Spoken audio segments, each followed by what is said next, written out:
오늘은 우리가 새롭게 데살로니가 후서의 말씀을 가지고 이제 이 한 해 동안 또 여러분들과 함께 말씀을 나눠보려고 합니다. 오늘 우리가 생각할 말씀은 데살로니가 후서 1장 1절에서 5절까지의 말씀입니다. 우리가 다 같이 이 말씀을 한 목소리로 오늘 읽어보도록 하겠습니다.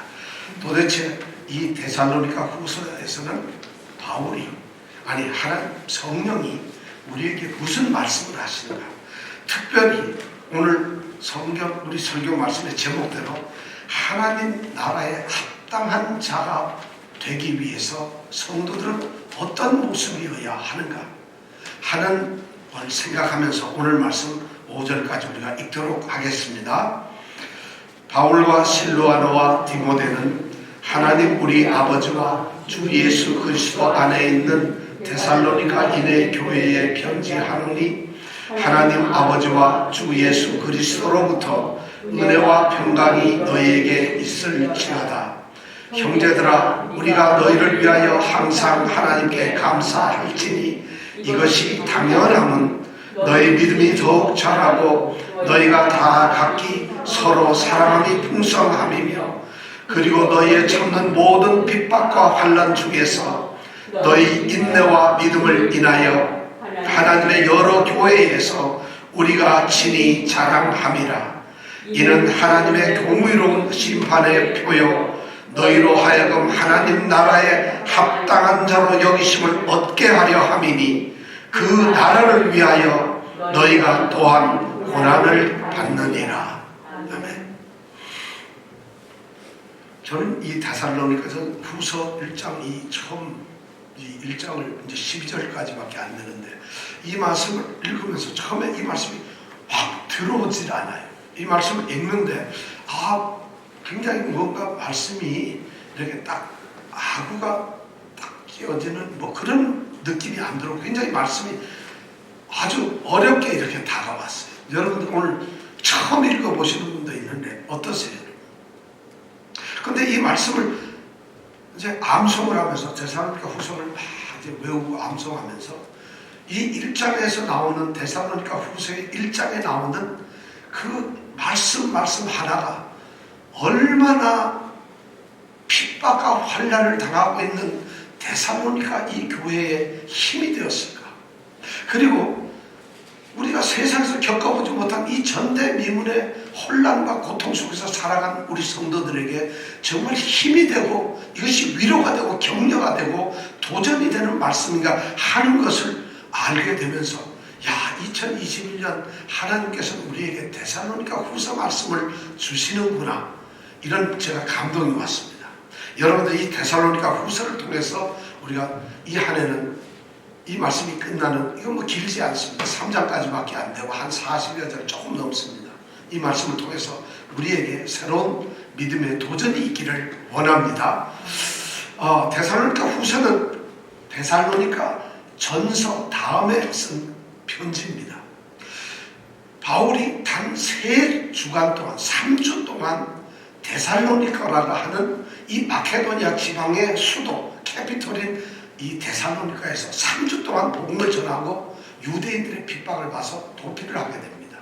그래서 3주 동안 복음이 전해진 이 데살로니카 교회가 놀라운 부흥을 이루었어요. 그런데 이렇게 도피한 바울 사도가 도대체 복음을 받아들인 데살로니카 교회는 어떻게 달라지고 있고 어떻게 변화되고 있는가, 어떻게 복음을 믿고서 신앙생활을 하고 있는가 하는 것이 걱정도 되고 염려도 되고 무척 관심이 갔어요.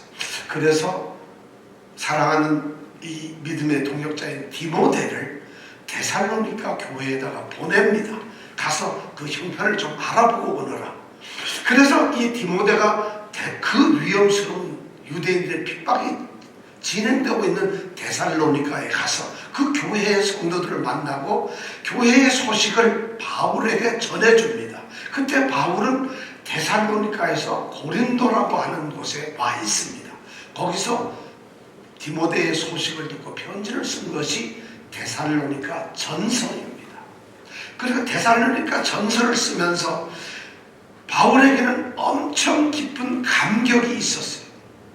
그렇게 짧게 복음을 전했는데도 그 교회가 정말 믿음으로 든든하게 서가고 있다는 기쁜 소식을 디모데로부터 들었거든요. 그래서 데살로니가 전서에는 그들을 격려하고 그 기쁨을 감출 수 없어서 그들의 믿음을 칭찬하고 그런 글로서 그들에게 이제 편지를 보냈죠. 그리고 편지를 보낸 지 얼마 시간이 지난 다음에 데살로니가로부터 또 다른 소식들이 들려옵니다.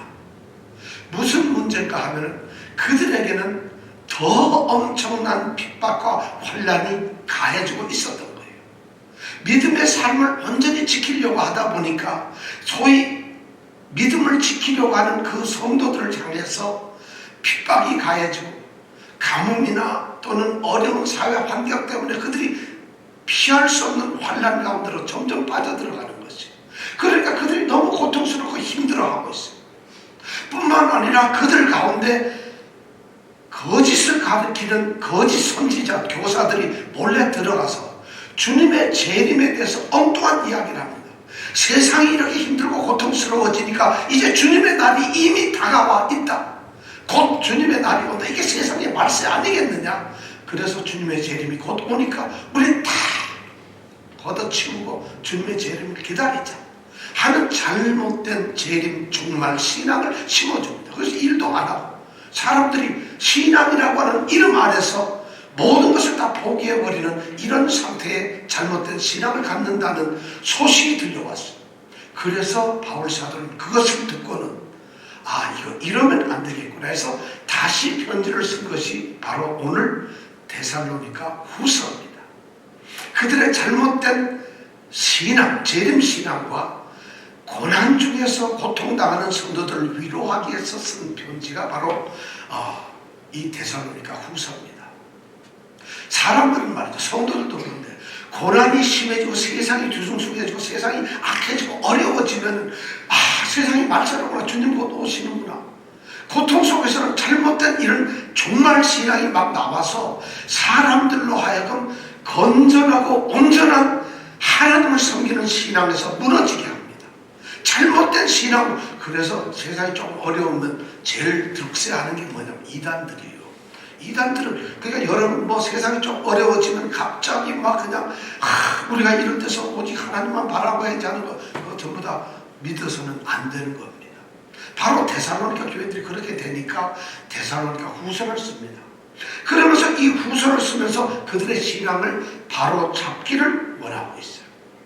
그러면서 이 데살로니가 후서 편지를 쓰는데 바울의 이 서신서 편지를 보면 아주 그 패턴이 똑같습니다. 처음에 인사말을 쓰고 그 다음에 그들 때문에 그가 감사함을 느끼는 걸 이야기하고 또 그들을 위해서 자기가 지금 어떻게 기도하고 있는가를 이런 내용으로 거의 1장의 초반은 그렇게 장식을 합니다. 그것이 그 당시에 편지의 형식이었어요. 그런데 데살로니가 후서도 보면은 동일한 그런 패턴을 가지고 이 편지를 쓰고 있어요. 그런데 그런 동일한 상태의 편지를 가만히 지금 우리가 이 한 시간 동안 아마 보게 되면은 놀랄 수 없는 전혀 다른 그런 말씀들이 바로 인사말 속에 그의 감사함 속에 그리고 그의 기도 속에 스며 있다는 것이에요. 우리는 오늘 그 비밀을 그런 보화를 찾아내기를 원합니다. 그래서 정말 고통받는 데살로니가 교회의 성도들에게 주었던 말씀이 오늘 21세기 뉴욕에 있는 우리들에게 어떻게 도전되어지는가 하는 것을 우리가 찾아보기를 원합니다. 오늘의 핵심적인 말씀은 5절에 나와 있는 말씀입니다. 너희로 하여금 하나님 나라에 합당한 자로 여기심을 얻게 하려 합니다. 바울 사도가 지금 편지를 쓰면서 그들의 믿음의 모습을 보면서 이 편지를 쓰고 가르치고 얘기하는 목적이 뭐냐? 바로 너희로 하여금 데살로니가 있는 교회가 너희로 하여금 하나님 나라에 합당한 자로 여김을 받게 한다는 것입니다. 하나님 나라에 합당하다가 아니라 저는 오늘 제목을 하나님 나라에 합당한 성도라고 했지만은 이 말이 정확한 의미는 이겁니다. 하나님 나라에 합당한 자는 없습니다. 그러나 하나님 나라에 합당한 자로 여겨주시는 사람들은 있다는 것이에요. 우리 성도들이 바로 그런 존재들이라는 겁니다. 그래서 저는 저와 여러분들이 오늘 이 세대에서 하나님 나라에 합당하게 여김을 받는 존재가 어떻게 하면 될까 하는 것을 오늘 말씀을 통해서 함께 생각해 보려고 합니다. 하나님 나라에 합당함을 얻는 존재는 어떤 존재일까요? 어떻게 해야 될까요? 우리는 첫 번째 말씀을 1절에서 찾아볼 수가 있습니다. 하나님 우리 아버지와 주 예수 그리스도 안에 있는 데살로니가인의 교회에 편지를 한다는 것이 바울과 실루아노와 디모데가 지금 편지를 하고 있어요. 근데 이 편지를 가만히 보면 편지를 받는 사람에게 지금 누구에게 내가 편지를 보내고 있다 하는 말을 쓰고 있어요. 그 편지를 받는 사람이 누구냐면 바로 데살로니가인의 교회가 편지를 받고 있어요. 데살로니가 사람들, 데살로니가인이라고 하는 건 데살로니가 사람들이 말하는 것이에요. 데살로니가 사람들의 교회에 편지를 하고 있는 거예요. 여러분 여기에서 우리는 번역을 데살로니가인의 교회라고 번역을 했습니다만은 이것이 이 헬라어로는 전혀 다른 거예요. 헬라어로는 말이죠. 에클레시아. 불러낸 자들, 에클레시아라고 하는 말인데 이 단어가 데살로니가 사람들의 교회라는 말을 모임이라는 말. 우리는 교회라고 번역을 했지만은 이 말의 정확한 의미는 모임. 그들이 지금 집합에 있는 집합체, 집합, 그들의 회의 이런 의미로 쓰였어요. 지금 바울은 데살로니가 사람들이 모여있는 그 모임의 편지를 쓰고 있다는 것이에요.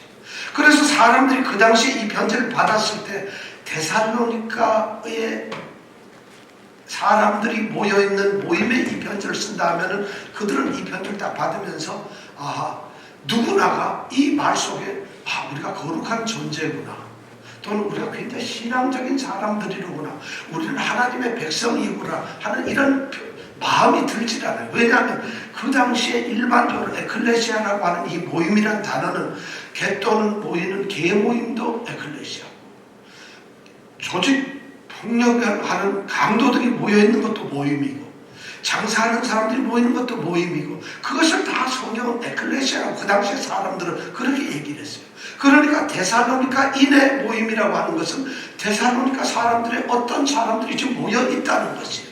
그들에게 편지를 보낸다, 이런 의미로 사람들은 받아들일 수가 있다는 것이에요. 실제로 처음 이제 하나님을 믿고 예수께로 돌아온 이 이방인들이, 소위 유대인을 빼놓은 헬라 그리스인이나 로마인이나 다른 이방인들이 데살로니가인의 모임의 편지를 받는다면 이들은 이것이 바울이 우리에게 가르쳐주는 하나님의 말씀 진리를 가르치기 위한 우리가 거룩한 존재들이구나 하는 생각이 없다는 것이에요. 왜냐하면 그 말 뜻이 그런 교회라는 단어가, 이 모임이라는 단어가 그런 의미로 사용이 되고 있었어요. 그런데 그런 단순한 데살로니가인 사람들의 이 모임이라는 이 단어가 그 앞에 다른 말이 들어감으로써 전혀 달라집니다. 그게 뭐냐면 하나님 우리 아버지와 주 예수 그리스도 안에 있는 데살로니가 사람들의 모임이라는 것이, 이 말이 들어가면서 그때부터 이 에클레시아라고 하는 모임이라는 단어의 의미가 달라지기 시작합니다.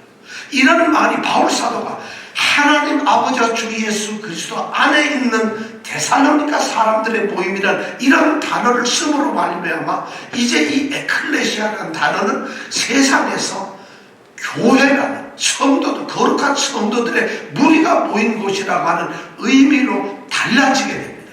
그래서 에클레시아라는 이 본래 단어가 모임이라는 단어에서 거룩한 교회라는 이 개념이 완전히 달라져 버리고 맙니다. 그래서 그 후로부터는 에클레시아 이러면 사람들이, 세상 사람들이 모이는 것을 이야기하지 않고 하나님을 믿는 거룩한 성도들의 모임, 이렇게 에클레시아를 받아들였다는 것이죠. 그 말이 오늘 우리에게 와서 교회라는 의미가 되었다는 것이죠. 여기에 중요한 의미가 있습니다.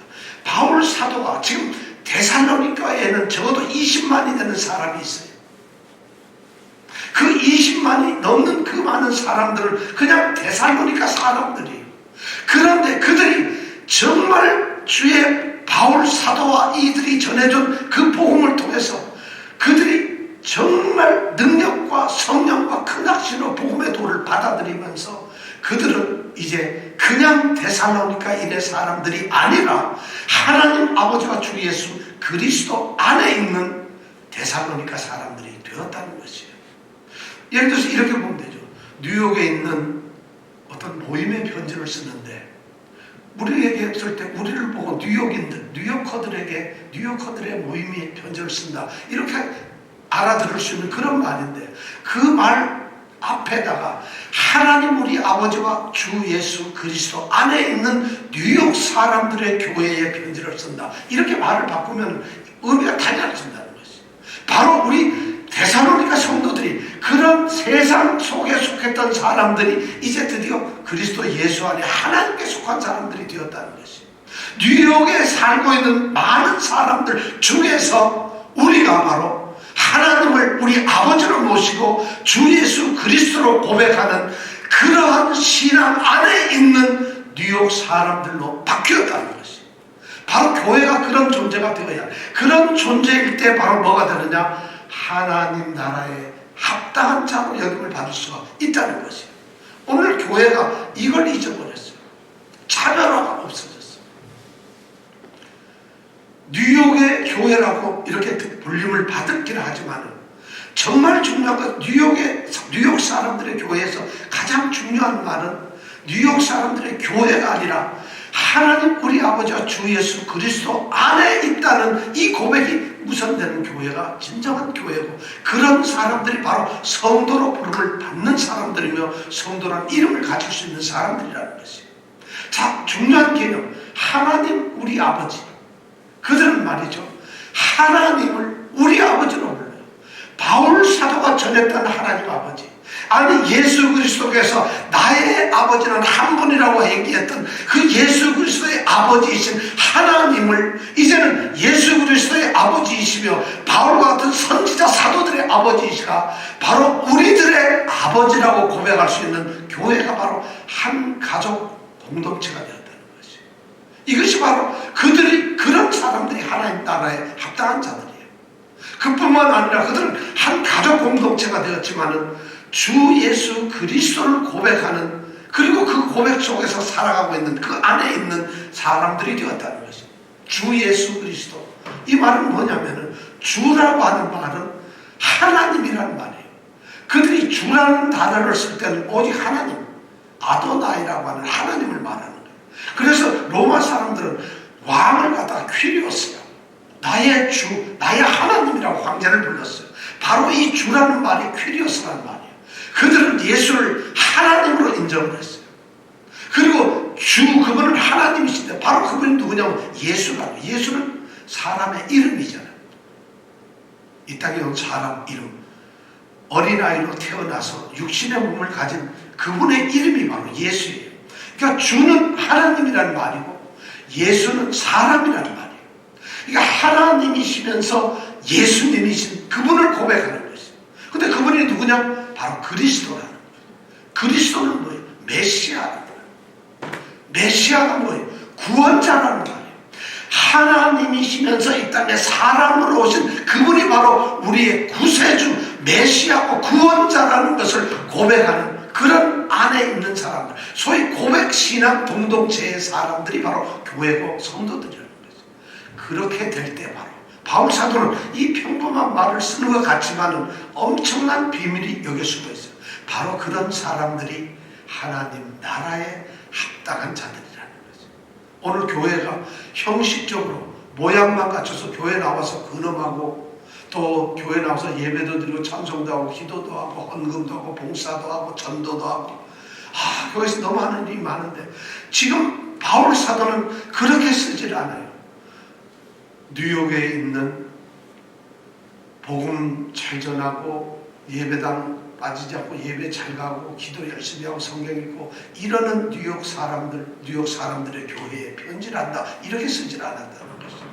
그들이 뉴욕에 살지만 뉴욕에 산다는 얘기를 하지 않고 하나님 우리 아버지와 주 예수 안에 있다고 표현을 합니다. 우리의 사는 것이 바로 하나님 우리 아버지와 주 예수 그리스도 안이라는 것이죠. 이것이 바로 성도들이 가져야 할, 교회가 가져야 할 그 바로 본 모습이라는, 그것을 우리에게 지금 이야기하고 있어요. 바로 그런 데살로니가 교회가 바로 진정한 하나님 나라에 들어가기 합당한 그러한 교회고 성도라는 것이에요. 그렇게 인사를 하면서 그럴 때에 그 교회는 하나님 우리 아버지와 주 예수 그리스도로부터 은혜와 평강이 넘친다. 이렇게 그는 말하고 있습니다. 바로 우리가 주님이 주시는 은혜와 평강을 누리는 바로 하나님 안에 있는 그리스도 안에 있는 성도들입니다. 이것이 바로 하나님 나라에 합당할 수 있는 첫 번째 조건이에요. 그 다음에 두 번째는 뭐냐면 3절에 나와 있는 말씀이에요. 형제들아 우리가 너희를 위하여 항상 하나님께 감사할지니 이것이 당연하다. 감사하는 것이 당연한데 왜 그러냐면 너희 믿음이 더욱 자라고 너희가 서로 각기 서로 사랑이 풍성하다는 것이에요.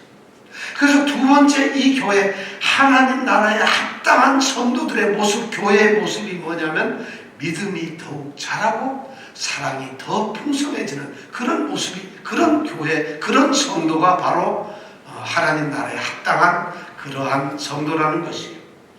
자, 믿음이 자란다. 여러분, 믿음이라는 것이 정말 자라는 것일까요? 믿음은 우리가 생각해보면 우리는 이렇게 생각해요. 믿음은 딱 받으면 내가 믿는데, 하나님 예수님을 믿는데 뭐가 더 자라겠어요? 믿음은 그걸로 끝이지. 우리가 생각을 할 수도 있고 또 딱 믿는 순간에 이미 믿음이 모든 것이 완성이 된다 이렇게 생각을 할 수 있을지 몰라요. 그런데 바울 사도는 여기에서 그렇게 말을 하지 않아요. 믿음이 더욱 자란다고 이렇게 말을 하고 있습니다. 더욱 자란다. 놀랍게도 데살로니가 전서에 보면은 바울은 이 데살로니가 교회 이 성도들에게 뭐라 하면 그들이 성령의 기쁨으로 도를 받아가지고 이 복음을 받아가지고 우리와 주님을 본받은 자가 되었고 그뿐만 아니라 그들이 마게도냐나 아가야 지방의 모든 믿는 자들에게 도로 본이 되었다는 것이에요. 그런 이야기를 합니다. 그리고 그들의 믿음이 뭐냐? 그들의 믿음이 뭐냐면 그들이 섬겼던 평생을 섬기고 대대로 섬겼던 우상을 버리고 하나님께로 돌아와서 사시고 참되신 하나님을 섬기는 것. 이렇게 사람들이 달라졌다는 것을 그는 감사하고 기도를 했어요. 그런데 후서에 와서는 너희들이 이렇게 믿음이 생겨가지고 하나님께 돌아왔다. 이것을 감사하는 것이 아니라 너희의 믿음이 더욱 자랐다는 것. 이것을 감사하고 있다는 것이에요. 자, 믿음이라는 말이죠. 정체되거나 있는 것이 아니라 자라는 것이다. 그래서 바울 사도는 데살로니가 이 전서 3장 10절에 보면 너희 믿음의 부족함이 온전케 되기를 기도한다고 이렇게까지 얘기를 하고 있어요. 그런데 지금 데살로니가 후서에서 보니까 그들의 믿음이 바울의 기도처럼 믿음이 온전하게 지금 자랐다는 거예요. 여기에 보니까 더욱 자랐다고 해서 이 더욱이라는 말을 우리는 많이 자랐구나 이런 뜻으로 생각을 하는데 이 헬라에서 이 더욱 이 말은 뭐냐면 생각할 수 없을 정도로 폭발적인 말을 얘기해요. 뭐 상상이 안 되는 이거 깜짝 놀라 정말 나자빠질 정도의 엄청난 그런 말을 이 더욱이라는 단어가 나타내요. 그러니까 막 그들의 믿음이 자랐는데 바울은 믿음이 뭐 요런 정도 되겠구나. 우리 집사님 믿음이 좀 믿음이 좀 요 정도 되겠구나. 이렇게 생각을 하는 게 아니라 그냥 바울이 놀랍고 아무렇지 않게 폭발적으로 자랐다는 것이. 믿음이란 그렇게 성장이 되는 것이요. 그렇게 믿음이 그들이 자랐어요. 어떻게 그들의 믿음이 그렇게 자랐을까요? 봉배를 말이죠. 그들은 지금 고통 중에 있고 고난을 받고 있어요. 그런데 그들의 믿음이 자랐다는 거예요. 에베소서 4장에 보면 그런 4장 13절 우리가 다 하나님의 아들을 믿는 것과 아는 것에 하나가 되잖아요.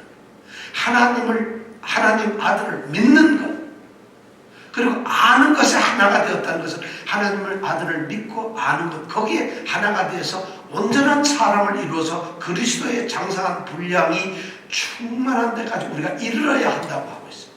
왜 그래야 되느냐? 그럼 장성한다는 것이 뭐냐? 그리스도의 장성한 분량이 충만하게 가는 것이 뭐냐? 에베소서 4장 14절에 보면 이렇게 했어요.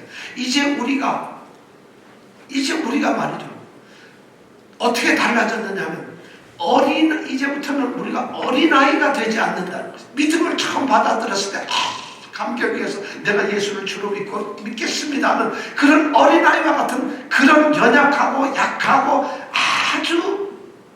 아주 낮은 단지의 그런 믿음을 가진 어린아이가 같이 되지 아니합니다. 그 다음에 어떻게 자라있냐, 그렇게 어린아이와 같게 되면은 사람의 괴술과 간사한 유혹에 빠지게 된다는 것이죠.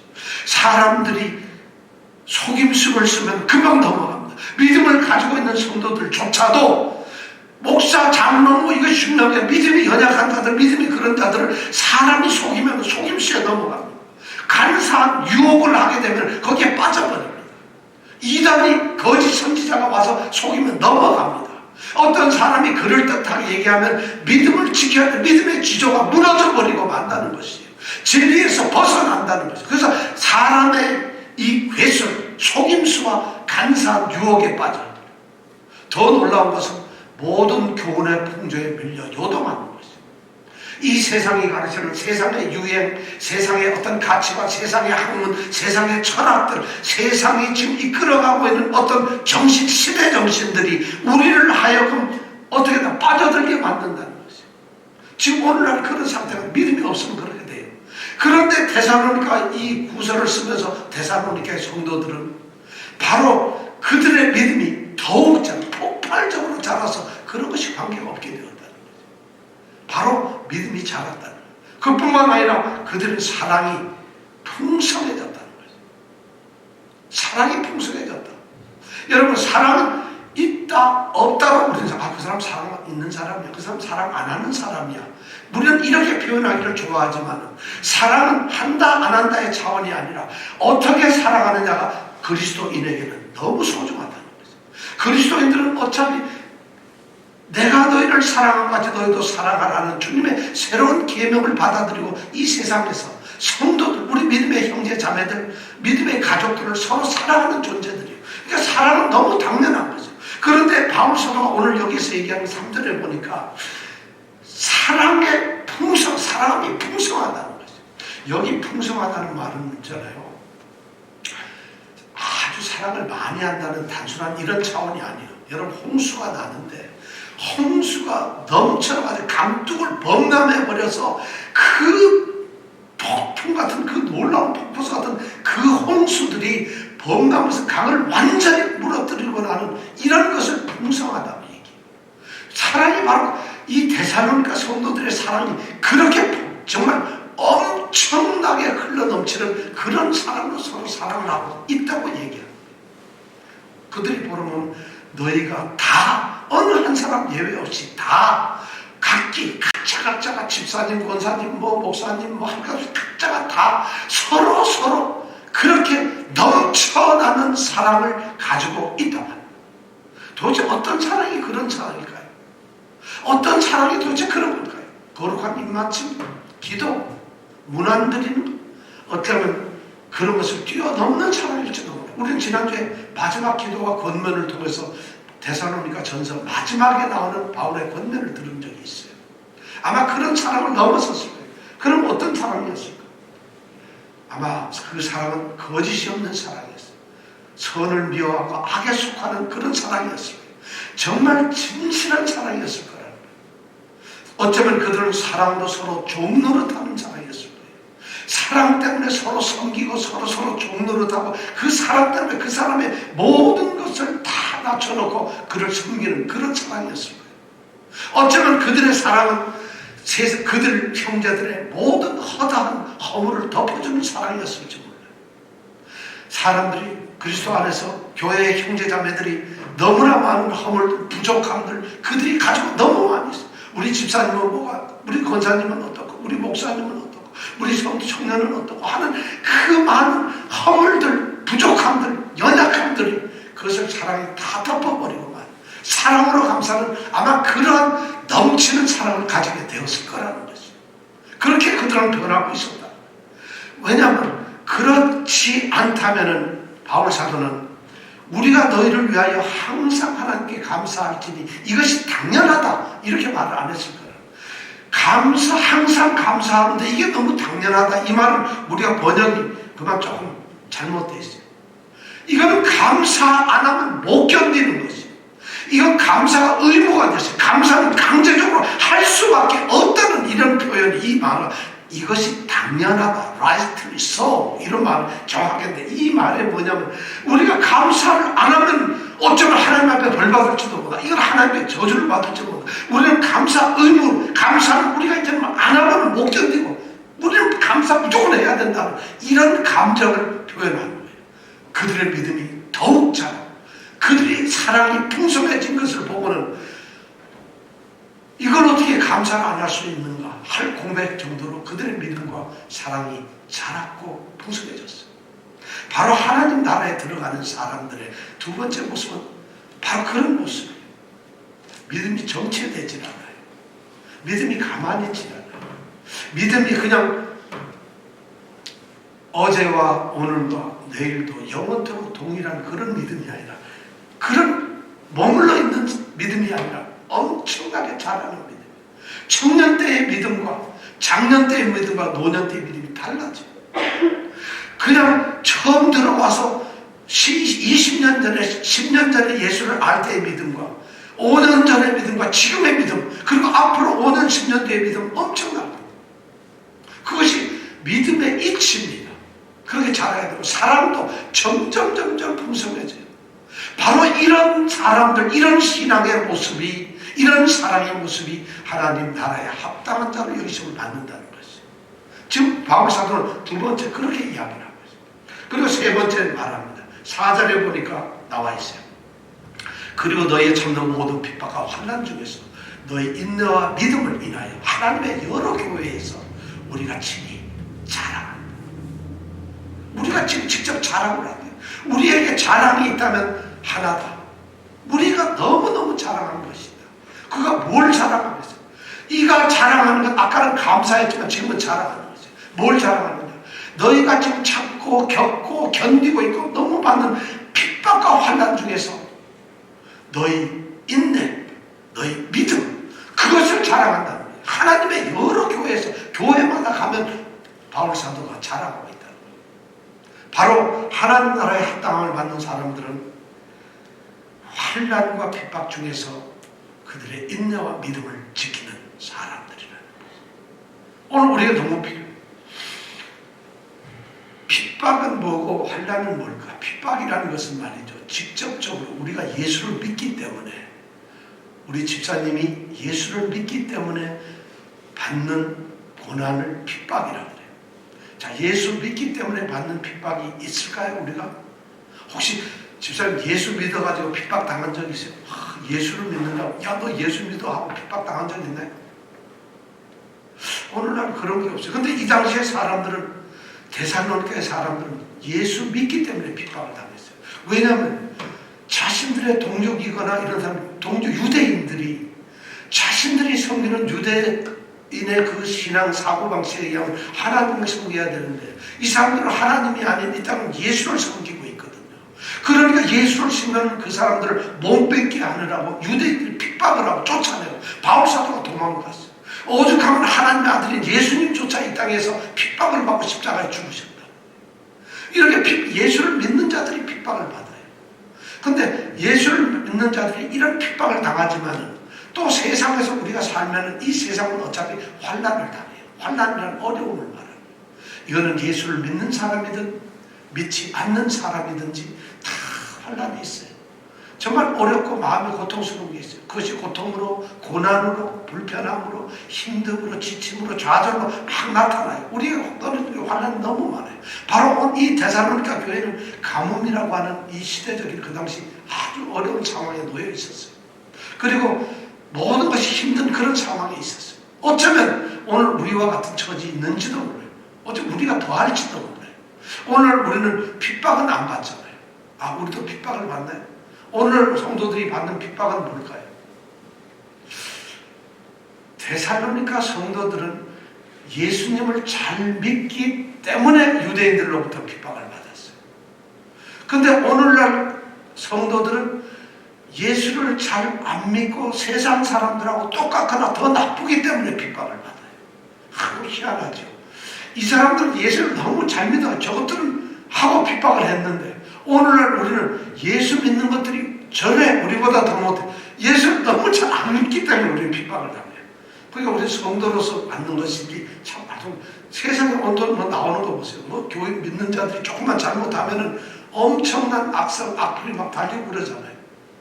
예수 잘 믿어가지고 이렇게 우리가 핍박을 받는 게 아니라 오죽 예수 믿는 자들이 제대로 안 믿고 믿음이 제대로 없고 엉뚱한 짓을 하기 때문에 야, 하나님 믿는 것들이 저게 진짜 하나님 믿는 거야? 하나님이 어디 있어? 이런 핍박을 우리에게 한다는 것이 아이러니예요. 근데 이 데살로니가 사람들은 그런 핍박을 당했어요. 이런 세상에서 우리가 살아가는 인간이기 때문에 받는 환난, 그리고 예수를 믿는 것 때문에 우리가 받는 핍박, 어쩌면 핍박은 유혹일지 몰라요. 우리를 예수 못 믿게 하는 끊임없는 게으름 같은 거, 어떤 핑계 같은 거, 어쩌면 어떤 적당한 타협 같은 거, 이런 것이 우리에게 다가오는 핍박일지 몰라요. 그런데 이러한 가운데서 성도들에게는 두 가지가 중요해요.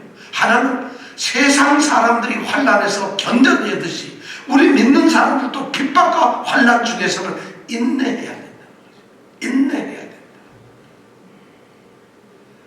세상 사람들은 환난이 다가오면은 원망을 하거나 불평을 할 수 있어요.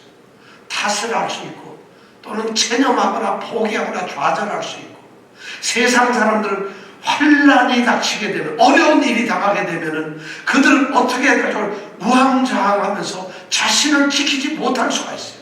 그런데 믿는 자들에게, 데살로니가 이 후서에서 나와서 믿는 자들에게는 너희가 참는 많은 모든 핍박과 환난 중에서 너희 인내를 지켰다는 것이. 인내라는 게 뭘까요? 믿는 자들이나 안 믿는 자들은 똑같이 환난이 있는데 우리 믿는 자들에게는 바로 이 환난이 있을 때 인내를 가지라는 거죠. 참아내라는 거죠. 자, 그럼 인내라는 것이 정확히 뭐냐면, 그럼 믿는 자들의 인내라는 건 고난이 있으니까 모든 거 체념하고 주여 뜻대로 하시옵소서. 뭐 다 이런 거지 그냥 다 이것도 또한 지나갈 것인데 주여 하고 고난 그냥 체념하고 견디라는 것, 이것이 인내일까요? 그렇지 않아요. 우리 그리스도인들이 받는 이 환난 속에서 인내라는 것은 그게 아닙니다. 포기하거나 좌절하거나 어쩌면 침체에 빠지라는 그런 것이 아니에요. 우리가 아까 찬송 불렀습니다. 용맹스러운 군인처럼 굳세게 우리에게 다가오는 이 환난을 저항하라는 것이, 버텨내는 것이 인내예요. 그냥 참아내는 것이 단순하게 수동적으로 오니까 그냥 맞는 이것이 우리가 인내가 아니라 그 안에서 꿋꿋하게 우리가 서서 그것을 담대하게 맞아들이는 것, 이것이 바로 인내라는 것이에요. 바로 이런 믿음을, 인내를 가지라는 것이에요. 성경에는 그런 많은 인내를 지켰던 사람들을 우리는 볼 수가 있어요. 욥이라는 사람은 친구들의 조롱과 핍박 속에서 그는 그의 믿음을 인내로서 지켰어요. 요셉은 형제들의 모함과 형제들의 핍박 속에서 그는 불굴의 정신으로 자신을 지켜서 인내를 했어요. 성경에 보면 그런 사람이 많아요. 다윗은 자신을 끊임없이 죽이려고 하는 자신의 친구의 아버지 왕 이 사울왕의 그 박해 속에서 그는 인내했어요. 믿음의 사람들 하나하나 전부 그래요. 예레미야는 거짓 선지자들이 예레미야를 얼마나 핍박을 했는지 몰라요. 그런데도 그는 인내로 지켰어요. 자기 자신을 지켰다. 다니엘, 그는 포로로 잡혀가고 거기에서 형편없는 이국의 포로의 삶을 지냈지만, 그래서 그 나라의 거짓 종교자들이 그를 핍박하고 했지만 그는 하나님을 지키는 이런 인내의 삶을 살았어요. 어느 하나님도 인내의 사람들은, 어느 한 사람들도, 성경에 나오는 모든 믿음의 사람들은 우리와 동등한 그런 핍박, 어쩌면 더한 핍박, 이런 핍박 속에서도, 환난 속에서도 그들은 인내를 지켰다는 것이죠. 바로 바울사도는 그 인내를 얘기해요. 우리는 바울사도가 지금 이런 말을 할 자격이 있어요. 바울사도는 엄청난 고난을 당했어요. 그런데 그가 이 빌립보서 1장 20절에 보면 뭐라 그래요? 나의 간절한 기대와 소망이 뭔지 알아요? 내가 아무 일이든지 부끄럽지 않다는 것이에요. 나의 간절한 기대와 소망은 어떤 일이든지 부끄러운 존재가 되어서는 안 된다는 것이에요. 그래서 어디 옛날처럼 항상 변함없이 똑같이 항상 담대해져가지고 살든지 죽든지 내 몸에서 그리스도가 존귀히 되게 해야 돼. 그러다가 사는 것, 그렇게 살기를 원한다는 것이에요.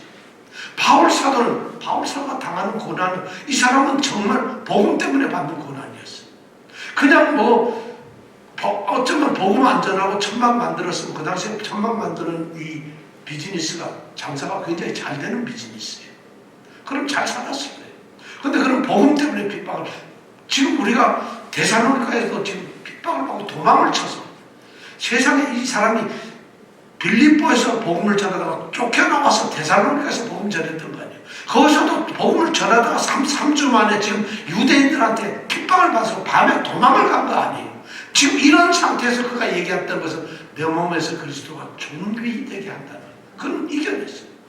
그러니까 자기는 사는 것도, 내게 사는 것이 그리스도이기 때문에 죽는 것도 유익하다는 고백을 할 수가 있었던 거죠. 예수님도 그렇죠. 히브리서 12장 2절에 보면 십자가를 참으사 부끄러움을 개의치 않으셨다고 그래요. 믿음의 사람들이 강한 성경에 보면은 전부 환난과 역경 중에서 견뎌내었던 사람들이에요. 여러분, 돈 좀 없으면 어떻게 되나요? 병에 걸려 좀 질병이 걸리면 어떻게 되나요? 여러분, 환경이 좀 달라지면 어떻게 되나요? 여러분, 일자리를 잃게 되면 어떻게 되나요? 여러분, 어떤 사고를 당하게 되면 어떻게 되나요? 여러분, 가난에 빠지게 되면, 빈곤하게 되면, 죽음에 이르게 되면 우리 어떻게 견뎌낼 수 있나요? 그런데 이 데살로니가 후서에서는 바울 사도는 너희 인내를 지키라고 말합니다. 뿐만 아니라 성도들은 너희 인내와 믿음을 지켜야 된다고 했어요. 믿음을 지켜야 돼요. 성도들은 단순하게 인내를 하는 것이 아니라 우리가 하나님과의 관계에서 맺어졌던 이 믿음을 지키는 것이 성도들의 진정한 모습이에요. 믿는 자들은 모든 삶의 이 시련 속에서 인내만 해서는 세상 사람과 똑같은 거예요. 근데 세상 사람들과 다른 인내를 가져야 되지만 무엇보다도 우리는 믿음의 사람들이니까 하나님 아버지와 주 예수 그리스도 안에 있는 존재들이기 때문에 우리는 바로 우리의 믿음을 지켜야 된다는 것이.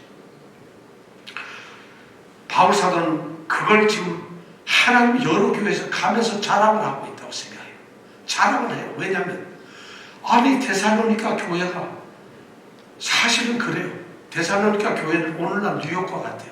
마게도냐에서 가장 큰 도시예요. 가장 발전이 되고 가장 문화적이고 가장 번영되고 가장 비즈니스가 잘 되는 그런 도시예요. 그런데 그 도시에서 하나님의 복음이 전해져 가지고 지극히 보잘것없는 몇 사람들이 교회를 이루고 그리스도 예수 안에서 믿음 생활을 하고 있어요. 그런데 그들을 향해서 떨어지는 이 유대인들의 박해와 시대적인 상황은 절대 오늘 우리와 비교해서 절대 못하지 않아요. 그런데 그들이 인내와 믿음을 지켰다는 것이. 바로 인내와 믿음을 지켰는데 그것이 바울 사도에게 하나님 나라에서는 자랑거리가 되었다는 것이.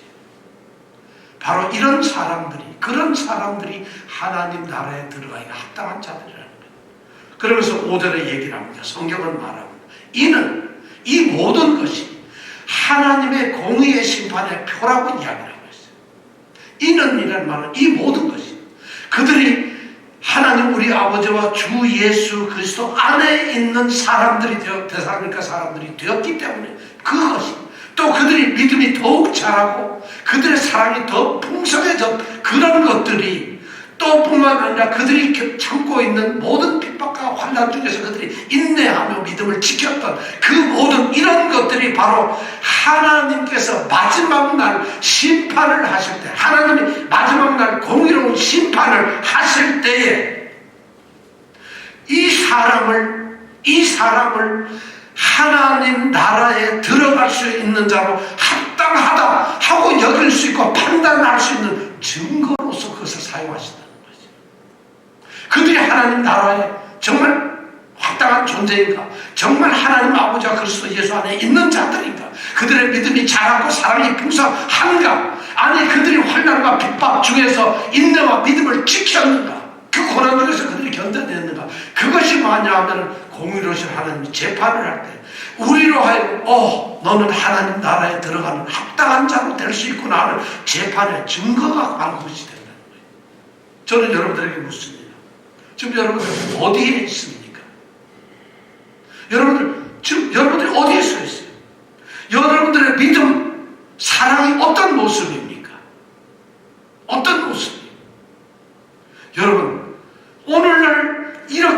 엄청난 고난이, 사고가, 핍박이, 질병이, 빈곤이, 정말 일자리 구하기 힘든 이 어려운 모든 환경들이, 이런 환경들 속에서 여러분 어떻게 살아가고 있습니까?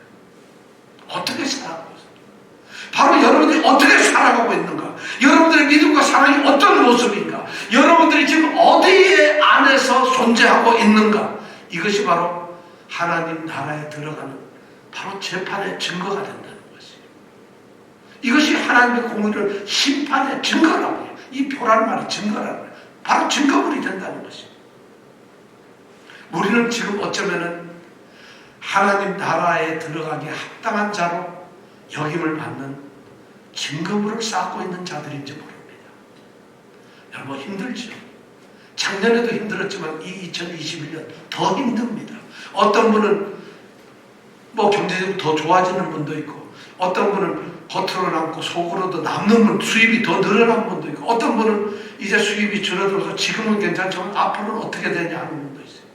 이런 어려운 경제적 상황 속에서도 건강 때문에 가족, 사랑하는 사람을 잃은 사람도 있어요. 아니 자신의 이 고통스러운 질병 때문에 힘들게 살아가는 분도 있어요. 어떤 사람들은 일이 없어서 이제 실직을 하게 된 사람도 있고, 우리 젊은이들은 일자리를 구하지 못하는 이런 어려움이 있을 수도 있어요. 바로 데살로니가 사람들처럼 혼란과 핍박 속에 있는 존재들이에요. 하나님께서 우리에게 지금 보고 계세요. 우리가 이런 상황 속에서 어떠한 공의의 판단의 심판의 증거를 우리가 만들어가고 있는가? 하나님은 우리를 보시면서 그 심판의 증거를 기록하고 계십니다. 저는 우리 모든 성도들이 올 한 해 동안에는 어렵지만, 정말 고통스럽지만 데살로니가 성도들에게 지금 바울 사도가 얘기하는 것처럼 하나님 나라의 합당한 성도로 여겨짐을 받는 그런 성도들이 되기 위해서 무엇을 해야 하는가? 이것이 오늘 우리가 그것을 생각하면서 우리의 믿음이 올해 한 해 동안 정말 잘 성장되기를 원합니다. 정말 그런 삶을 살기를 원합니다. 이것이 바로 하나님께서 우리에게 주시는 큰 은혜입니다. 고난은 절대 우리를 구원하지 못합니다. 그러나 우리를 구원시키는 바로 수단이 고난입니다. 그 도구를, 이 고난을 우리는 어떻게 대처하느냐에 따라서 우리는 많은 증거를 쌓을 수가 있습니다. 우리의 믿음이 바로 거기까지 자라는 그한 믿음의 정말 성도들이 되기를 원합니다. 같이 기도하겠습니다.